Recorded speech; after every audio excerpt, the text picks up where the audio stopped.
Bom dia, boa tarde ou boa noite para os meus futuros universitários. Mais um dia de pandemia. Pandemia acho que ela pode ser chamada de agosto, né? Porque não termina. Só que antes da gente começar essa aula,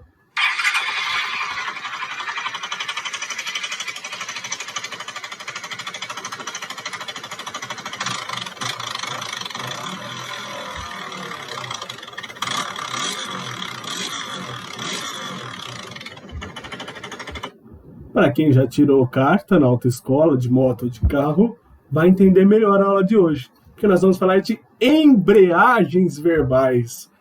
Sacou? Entendeu a analogia, né? Era a melhor que eu tinha para hoje. Não colaborou? Ó, vocês não estão colaborando comigo. Tem que rir nessa hora.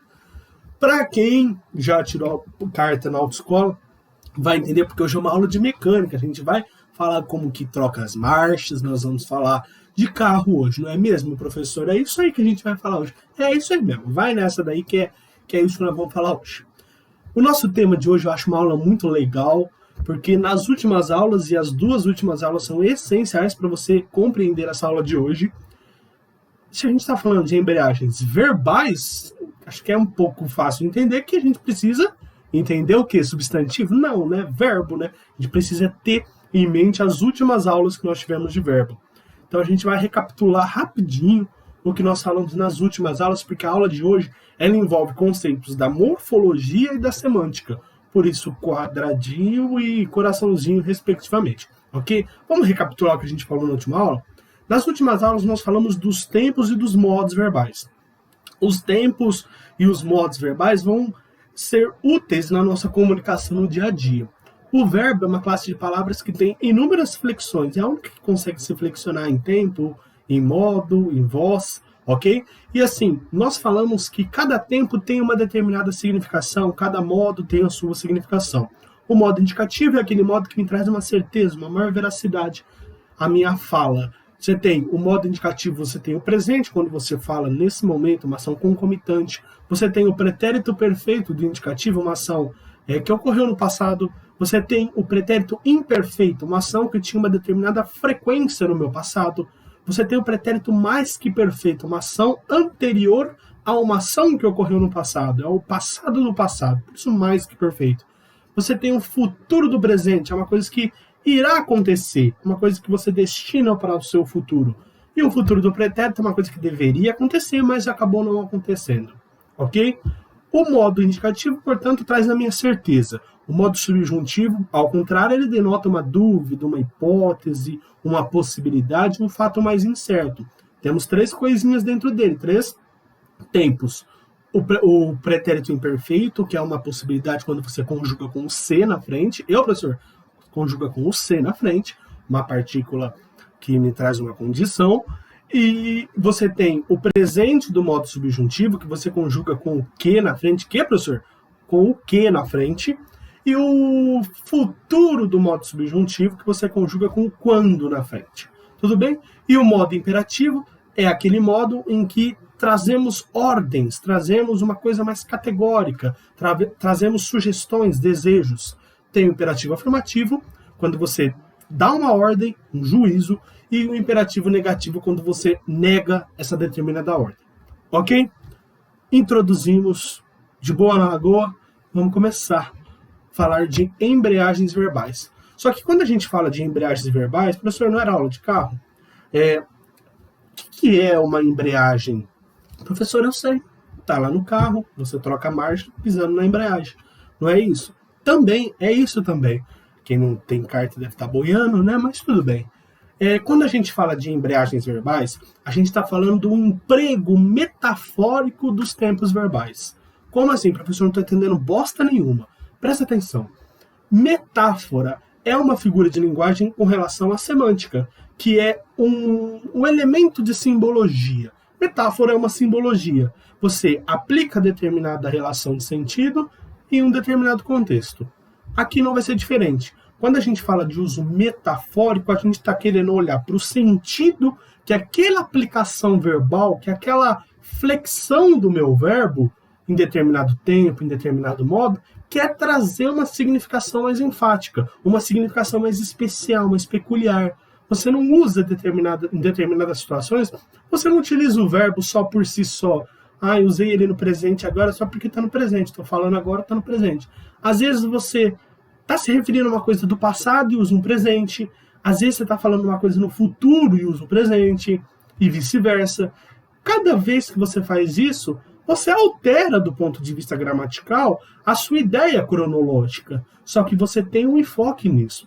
Às vezes, quando você faz essa determinada mudança, esse nuance, você está usufruindo de uma metáfora, de uma simbologia, de uma analogia. E é isso que a gente vai estudar hoje.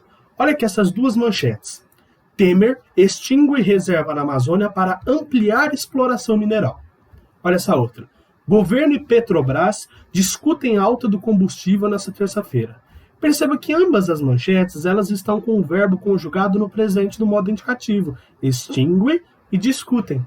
Só que as ações elas estão ocorrendo no momento dessa manchete. O redator da manchete está escrevendo no momento que o Temer e que o governo e a Petrobras estão fazendo suas respectivas ações. Não, né, gente? Olha aqui, ó. O Temer extingue a reserva na Amazônia para ampliar a exploração mineral. Isso é uma coisa que já aconteceu, depois que a notícia foi publicada. Então por que você usou o presente do indicativo? Se é uma coisa que está no passado, use o pretérito. Governo e Petrobras discutem alta do combustível nessa terça-feira. É uma coisa que não aconteceu ainda, vai acontecer nessa terça-feira, num dia que está por vir. Então por que você usa o presente? Tem que usar o futuro aí. Este recurso que o meio jornalístico, sobretudo, utiliza na comunicação, utilizando um presente no lugar de outros tempos verbais do ponto de vista denotativo, chama-se embreagem verbal. Não entendi nada, professor.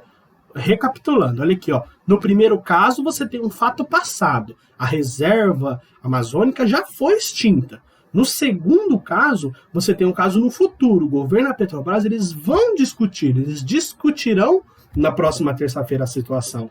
Ou seja, esse daí é um contexto de presentificação. Presentificação. O que é isso? Nome feio, professor. Você fica do lado do seu amiguinho feio no intervalo e não reclama. O que é um fato de presentificação? É quando você utiliza o presente como uma forma de dar ênfase, como uma forma de aproximar do leitor. O primeiro caso, a manchete, ela tem essa ideia de aproximar do leitor. Você utilizar o presente ali, você torna uma coisa mais próxima do seu leitor, do seu interlocutor. No segundo caso, você traz uma maior certeza ao fato. Quando você quer falar de uma coisa no futuro e usa o presente para se referir a isso, você traz mais veracidade, você traz mais certeza ao fato. Então, quando você utiliza, do ponto de vista conotativo, uma flexão verbal que, do ponto de vista denotativo, ela não se aplica, isso é a embreagem verbal. Tudo bem? Olha aqui, de novo. A enunciação, ela pode, então, agir tanto denotativamente quanto conotativamente.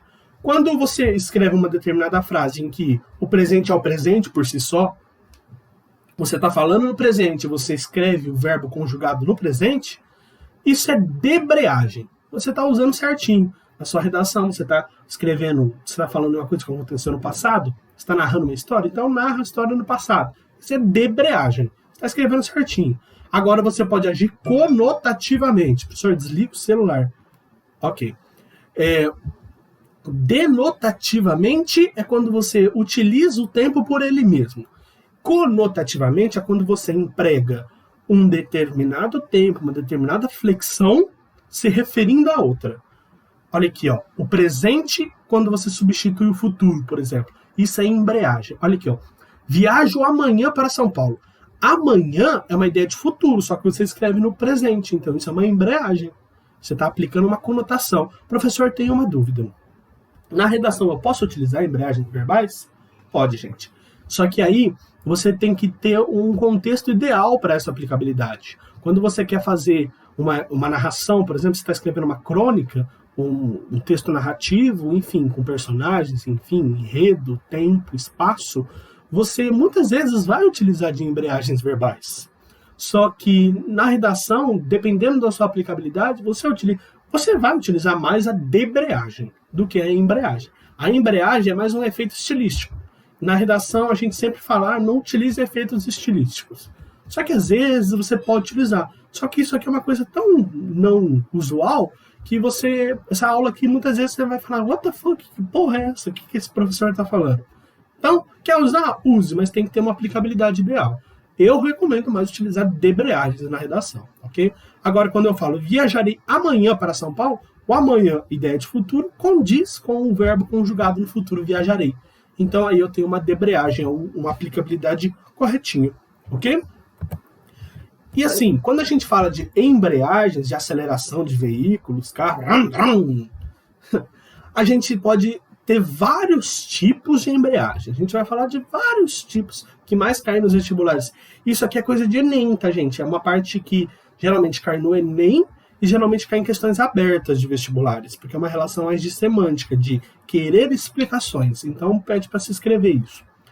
Embreagens é um nome que se dá a esse conjunto de modificações das flexões de um determinado verbo com relação à semântica da coisa. Agora, você pode ter embreagens com vários modos e tempos verbais. A gente vai começar falando das embreagens do presente e do indicativo. O presente é o tempo, o indicativo é o modo. Quais são as embreagens que estão relacionadas com o presente no modo indicativo? Você pode utilizar o presente no modo indicativo substituindo o pretérito perfeito. O que isso me traz? Qual que é essa significação que isso me traz? Isso é um efeito de ressonância no seu tempo presente. O que é um efeito de ressonância? O que significa ressonância? Um efeito de repercussão. Te dá uma repercussão no tempo presente. Olha aqui, ó. Nasce no Rio de Janeiro em 1953. Em 1977 forma-se em artes plásticas pelas Belas Artes. Em 1984 defende tese de doutoramento na Universidade de Paris. E assim Paulo Campos consagra-se no meio acadêmico. Perceba que eu estou falando de uma coisa do pretérito perfeito, de uma coisa que já ocorreu no meu passado. Uma coisa passada, pretérito. Então, eu deveria usar o verbo no modo pretérito. Se eu faço um emprego denotativo, o que é um emprego denotativo? É um sentido real, de dicionário, de conjugação válida. Seria, nasceu no Rio de Janeiro, porque é uma coisa que aconteceu no passado, formou-se em artes plásticas, defendeu tese, ok? Consagrou-se no meio acadêmico. Isso seria uma debreagem. Só que aqui eu faço uma embreagem. Eu utilizo o emprego conotativo, ou seja, estilístico, figurado da coisa. Eu falo nasce, eu falo forma-se, eu utilizo o presente do indicativo para fazer com que esta determinada fala tenha uma repercussão no tempo presente. E isso, além de trazer essa ressonância, ela aproxima do leitor a informação. Ok? Essa foi a primeira aplicabilidade. Outra aplicabilidade do presente do indicativo, você pode substituir o futuro do presente. Olha aqui, ó. Isso vai me trazer um efeito de maior certeza. É o caso do governo da Petrobras. Lá no primeiro exemplo que a gente falou das manchetes. Olha aqui, ó. Você vai participar do campeonato no próximo ano? Perceba que é uma pergunta com relação ao futuro. Olha aqui, ó, no próximo ano. Aí você fala, claro, vou sim. O ideal seria, claro, irei sim. Na própria pergunta, você vai participar? Certo seria, você participará ou você irá participar? Só que quando você utiliza o presente do indicativo numa ação que diz respeito ao futuro do presente, você traz maior certeza, maior credibilidade, maior veracidade a essa informação. Ok? Você utiliza o vai e o vou como uma coisa mais conotativa, mas para trazer certeza. Se eu falar assim, claro, vou sim, traz mais certeza do que eu dizer, claro, irei sim. Ok? Outra aplicabilidade. Você pode utilizar o presente do modo indicativo para substituir o modo imperativo. Qual que é a semântica disso? Dá no mesmo, gente. É a mesma coisa. Eu estou colocando porque tem que colocar. Mas assim, é o mesmo sentido. Ó. Senta, menino. E coloca o cinto de segurança. Quando eu tenho ordens, eu tenho o modo imperativo. A conjugação do modo imperativo não é assim. Se eu fizer um emprego denotativo, correto seria conjugar o verbo como sente, menino. E coloque o cinto de segurança. É assim que você conjuga no modo imperativo. Só que você coloca o presente do indicativo ali. Você coloca senta e coloca.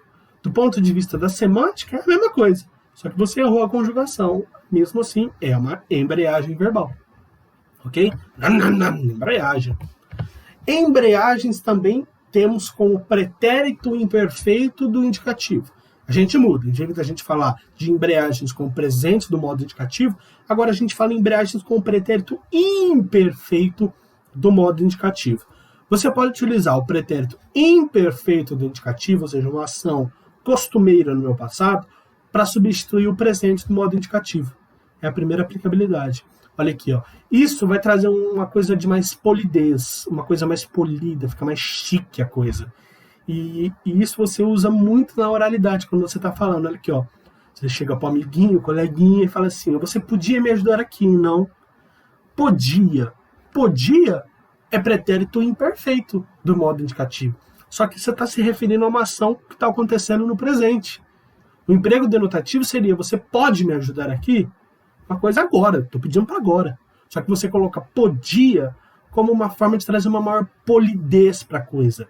O seu interlocutor, a pessoa a qual essa mensagem é dirigida, ela se sente mais à vontade para negar, para recusar essa informação quando você tem uma maior polidez. Você fala assim: você pode me ajudar aqui? Não. A pessoa não vai se sentir bloqueada para recusar. Agora, se você fala podia, a pessoa tem uma recusa mais possível de acontecer, de maneira mais sutil. Ok? Isso aí você fala para os garçons: garçons, você poderia me trazer um copo d'água? Então é uma questão até de educação, de respeito, ok? Outra aplicabilidade é para substituir também o presente do indicativo, só que é outro sentido, ou seja, você pode usar o pretérito imperfeito do indicativo para substituir o presente do indicativo, trazendo duas situações. A primeira foi a que vimos, para trazer uma maior polidez, uma coisa mais na oralidade, que deixa o receptor mais à vontade para recusar. Agora, quando a gente fala a segunda significação que isso pode trazer, é uma coisa de irrealidade, traz um efeito de irrealidade. Isso vai ser muito usado no universo místico, no universo da fantasia, no universo infantil. Ó, agora ele falou que era herói, né? Agora eu era o médico e você é a paciente. Às vezes as crianças estão conversando, bolando historinha, elas falam: agora eu era o médico e você é a paciente. Agora eu era. O emprego denotativo, e está escrito errado aí, ó, o emprego denotativo seria sou. Agora eu sou o médico e você é a paciente. Só que você utiliza o era, que é o pretérito imperfeito do indicativo. Isso é uma coisa da irrealidade. Essa é a segunda significação que a gente tem. Aquela musiquinha também: agora eu era herói e eu não sei o resto. Também é uma embreagem com o pretérito imperfeito do modo indicativo, substituindo o presente do modo indicativo. Ok? Você também pode utilizar o pretérito imperfeito do indicativo para substituir, para entrar no lugarzinho do futuro do pretérito. E isso vai trazer maior certeza à minha informação, vai trazer mais certeza ao fato. Olha aqui, ó. Ah, se eu soubesse, não andava na rua. Ah, se eu soubesse, nem olhava a lagoa.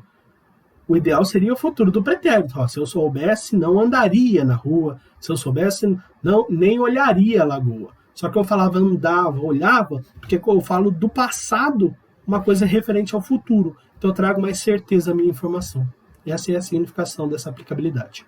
Tudo bem até aqui? Tá tranquilo? Tá de boa na lagoa? Bebam water, que a umidade relativa do ar no estado de São Paulo está muito baixa.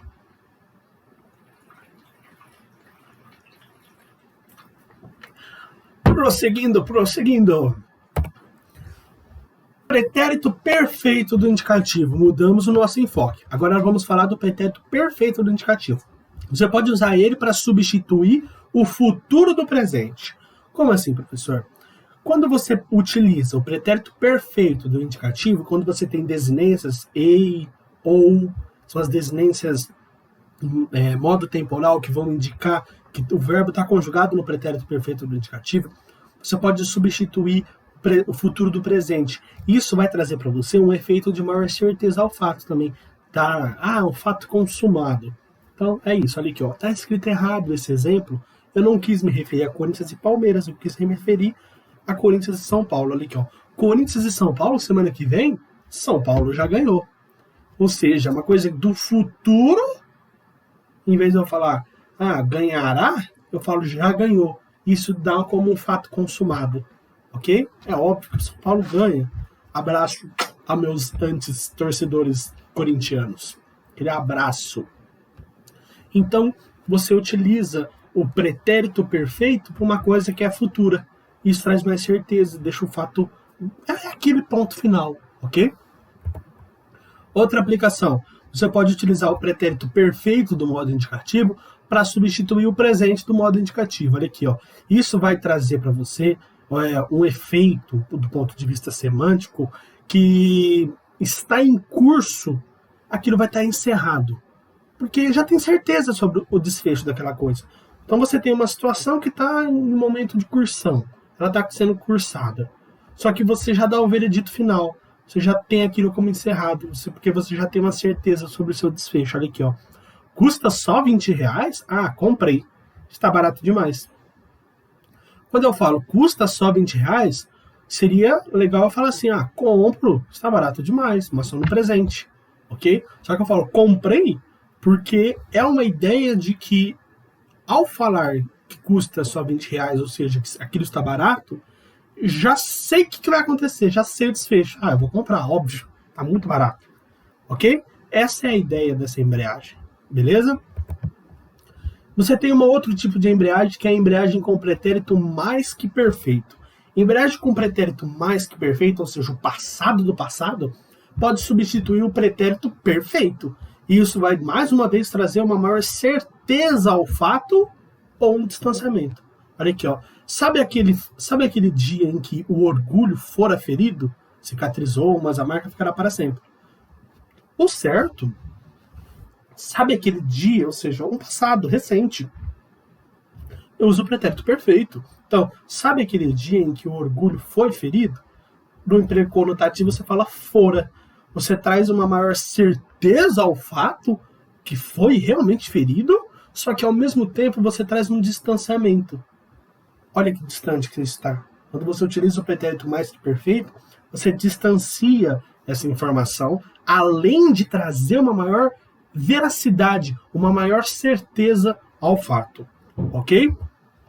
Outro tipo de embreagem que você tem com o pretérito mais que perfeito é para substituir o futuro do pretérito ou o imperfeito do subjuntivo. Então você raciocina comigo. Você pode ter uma embreagem com o pretérito mais que perfeito do modo indicativo, substituindo o futuro do pretérito do modo indicativo ou o tempo imperfeito do modo subjuntivo. Ambas essas aplicabilidades vão trazer para você uma significação de certeza, de veracidade ao fato e também de distanciamento, tal qual o último exemplo. Olha aqui, ó. Começa de servir outros 7 anos, dizendo, mas servira, se não fora, pera tão longo amor, tão curta vida. Do ponto de vista gramatical, o emprego denotativo seria serviria, mas serviria se não fosse. Já tem até um C aí na frente. Então, professor, se não fosse, só que você utiliza do ponto de vista figurado, do ponto de vista conotativo, o servira e o fora. Isso vai trazer mais certeza à sua fala, assim como traz um distanciamento, conforme o último exemplo. Beleza? Embreagens com o futuro do presente. Futuro do presente pode substituir o modo imperativo, o imperativo. Isso vai trazer um efeito bastante presente no futuro da Bíblia. Na Bíblia você vê muito isso, porque você tem o futuro do presente substituindo o modo imperativo. Não matarás. Você vê essa frase na Bíblia. Você utiliza o futuro do presente no modo imperativo. Porque você está utilizando matarás, é uma conjugação no futuro do presente. Só que ao mesmo tempo você utiliza isso como uma ordem. Ou seja, é uma embreagem. Beleza? O emprego denotativo seria não mates, do ponto de vista do modo imperativo. Só que você coloca no emprego conotativo, que é matarás. Ok? Outra embreagem com o futuro do presente para substituir o presente do modo indicativo. Quando você faz isso, você dá uma incerteza, fica vaga aquela informação. Onde estará minha lista de anotações? Às vezes a gente fala isso, né? Não onde está, que seria o emprego denotativo. Ah, onde está minha lista, meu post-it? Você fala, onde estará minha lista de anotações? Imagina Machado de Assis falando isso. Então, quando você faz isso, você traz mais dúvida ainda para uma questão já existencialista. Sartre, um filósofo, falaria muito dessa questão existencialista. Pergunta para a Luana, professora de filosofia de vocês. Embreagens com o futuro do presente, continuamos, a gente pode substituir também o futuro do pretérito. O futuro do presente substitui o futuro do pretérito. Quando você faz isso, você cria uma aproximação. Quando você traz essa ideia de aproximação, vai bem pertinho assim e aproxima a coisa, você tem uma ideia de zoom, efeito zoom. Sacou? Efeito zoom. Você vai aumentando. Assim como o presente histórico. Presente histórico é uma coisa que cai muito nos vestibulares. Olha aqui, ó. Anos 70. As mulheres revolucionarão o comportamento sexual e não haverá mais barreiras. Anos 70 é uma coisa passadista. As mulheres revolucionarão. Ou seja, é como se você mudasse a sua perspectiva de olhar. Você está aqui no presente, só que você se desloca lá para o passado e olha aquilo como se aquilo fosse uma ideia de futuro. Sacou? Então, isso é um efeito de aproximação. Você dá um zoom para aquela informação, você vai lá pertinho, se aproxima daquilo. O certo seria, as mulheres revolucionariam o comportamento. Mas, na verdade, você fala revolucionarão. E não haverá mais barreiras. O certo seria, não haveria mais barreiras. Ok? E presente histórico é isso. Você, do ponto de vista histórico, ou seja, dando uma narratividade, você está no presente, só que você fala num futuro aquela informação do presente. O professor de história, às vezes, está dando uma aula e ele fala assim, Vargas, no seu auge dos anos da era Vargas, vai dar um golpe, dará o golpe, de acordo com o plano Cohen, por exemplo. Ou seja, é uma coisa que já aconteceu. Só que na narração, ele fala uma coisa futura, que é uma coisa que ele ainda vai falar. Só que é uma coisa relativa ao passado. Isso é o presente histórico que a gente chama. Ok? Futuro do pretérito pode substituir a outro tipo de embreagem. Futuro do pretérito pode substituir o presente do modo indicativo. Isso traz polidez também. Deixa o receptor mais à vontade. Fica mais chique a bagaça, ok? Você faria o planejamento para mim? Eu não sei fazer. Ai, que meio. Você chega pro pai, assim, poderia me dar R$2 para R$2, caralho. Poderia me dar 50 conto para ir pra balada? É uma coisa mais polidez, você traz um efeito de aproximação, você fica mais meiga a coisa. Quem nunca fez isso, né? Emprego denotativo, você faz o planejamento para mim? Aí você coloca o emprego conotativo, você faria. Olha que coisa, fica mais sutil a informação. Ok? Outro tipo de embreagem com o futuro do pretérito é para substituir o futuro do presente. Isso gera dúvida. Isso gera incerteza, inverdade sobre os fatos. Olha aqui, ó, segundo o governador, a polícia faria uma busca pelo chefe do tráfico em todo o estado. Quando ele fala assim, a polícia faria, quer dizer que deveria ter feito, não fez. Gerou dúvida.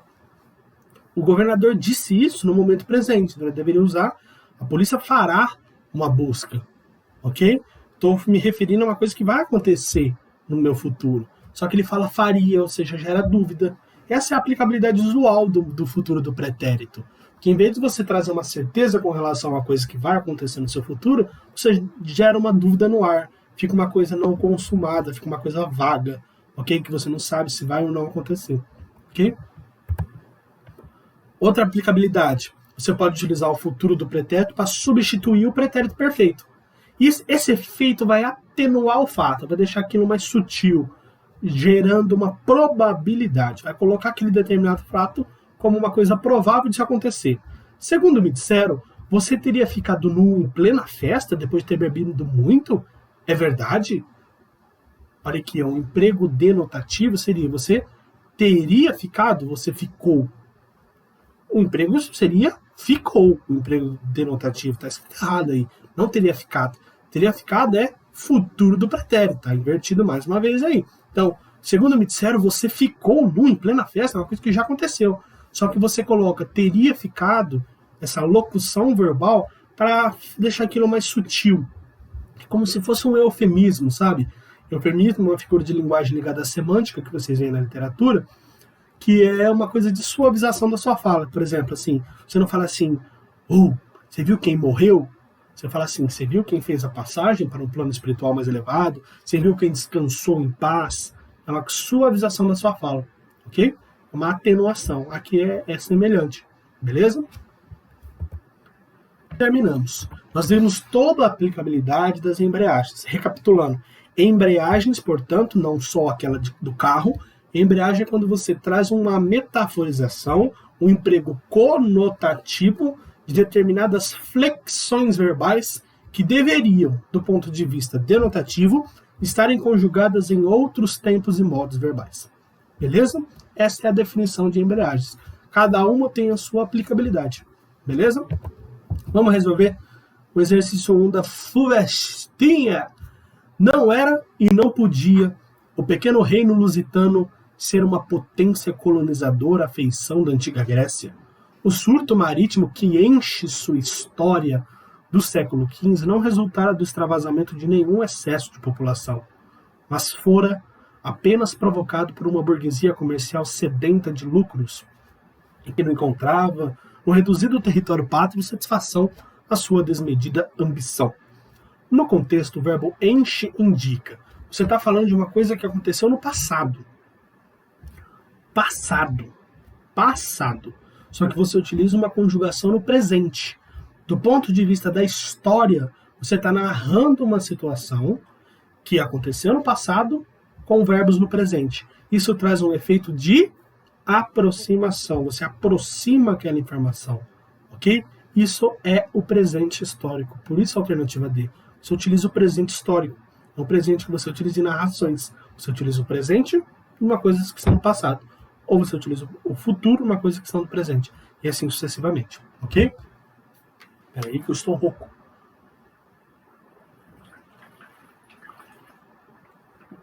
A melhor e maior aplicabilidade do presente histórico é quando você utiliza verbos conjugados no presente para se referir a histórias passadistas. Beleza? Não é Covid, eu acho. Exercício 3 eu anotei aqui para fazer com vocês. Aquele bêbado, não sou eu, mas queria ser. Juro nunca mais beber. Todo bêbado fala isso, né? E fez o sinal da cruz com os indicadores. Acrescentou álcool. O mais ele achou que podia beber. Bebia paisagens, músicas de Tom Jobim, versos de Mário Quintana. Tomou um pileque de Segal nos fins de semana e embebedava-se de Índia reclinada de Celso Antônio. Curou-se 100% do vício, comentavam os amigos. Só ele sabia que andava mais bêbado que um gambá. Morreu de etilismo abstrato no meio de uma carraspana de pôr do sol no Leblon, e seu féretro ostentava inúmeras coroas de ex-alcoólatras anônimas. Não sei por que eu ria, é uma história super triste. Por isso que eu não bebo, viu, gente? Não bebo. Mentira!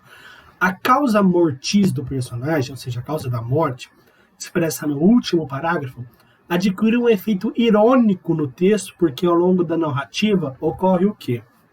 Ele está falando que essa última frase, ó, seu féretro ostentava inúmeras coroas de ex-alcoólatras anônimos. Ao longo do texto, o que você consegue perceber é que o verbo beber, eu nunca mais vou beber, ele é metaforizado nesse contexto. Existe metaforização. Beber no sentido literal, que é o ato de ingesta. Aqui eu estou falando uma metaforização de uma coisa mais excessiva. Eu bebi pra caralho. E assim, beber no sentido de ingerir é uma coisa que você faz um processo do sistema digestivo, sistema digestório. Aqui, perceba que ele utiliza o verbo beber com outras finalidades figuradas. Ó, bebia paisagens, músicas, versos. Como bebe isso? É uma aplicabilidade. Você está metaforizando essa coisa. Você não consegue beber isso. É uma coisa figurada, literária. Então você metaforiza o sentido literal desse verbo. Ok? Por isso, alternativa A. Exercício 4 não. O exercício 5 também não, porque ele é grande. Mas são exercícios discursivos. Esse exercício 5 eu acho muito legal. Beleza? Não tem tarefinha, porque eu acho que isso, se não me engano, nem tem na apostila de vocês. É uma coisa mais extra. Qualquer dúvida, me liga, sobretudo se for para ir pro bar beber. Um beijo, bons estudos, meus pupilos!